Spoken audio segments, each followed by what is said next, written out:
So let's start this with a story first.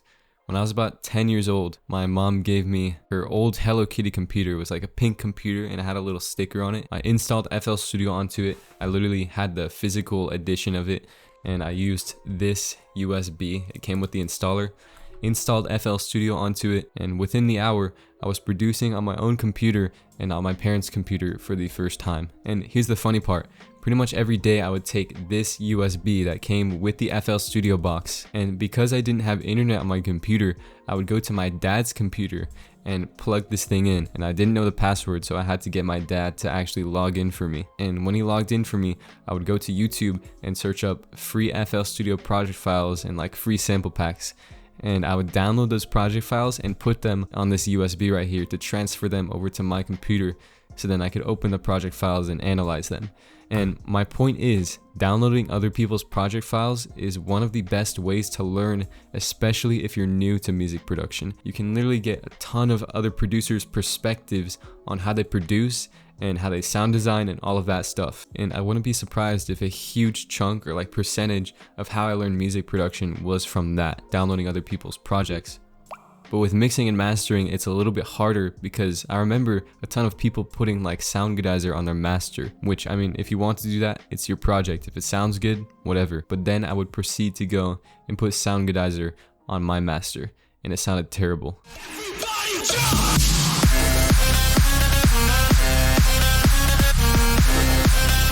What is this? This is absolute trash. Sounds so bad. So just make sure that the projects you download are actually produced by someone that you trust. But here's the thing, viewing people's project files lacks a deeper perspective on what was actually going through their minds and what they were actually doing when they were producing. And so let me transition into the next thing with a little story.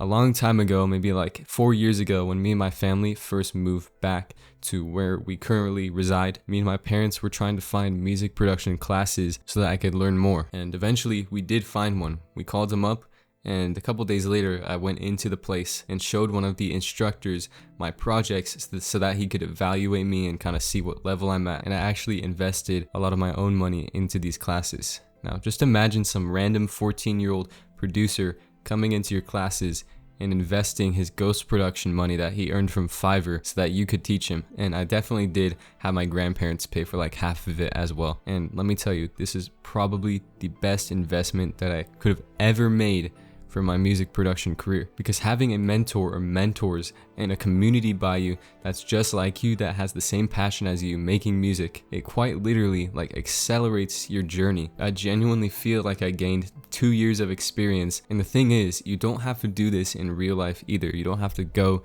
to a physical class. Now I'm gonna let you in on a little secret. This is something I do that I don't see anybody else doing. I will make connections with producers that are more advanced than me, or are more advanced on a certain topic than me. I'll contact them and say something like, I want an hour of your time, I want to know all your secrets, how much are you going to charge me? And of course, some of them won't do lessons, but for the people that do, and I've done sessions with them, dude, the amount of value that I've gained just from these people that I think are really, really talented is insane. And of course you might say, there's a free way to do this. You can learn on YouTube and learn by your own research. But the thing is, we want to accelerate our journey.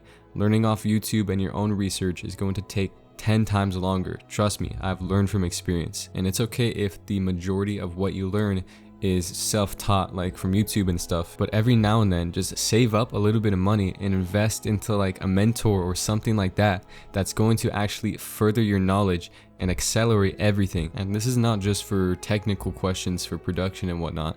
This can also be for the music industry.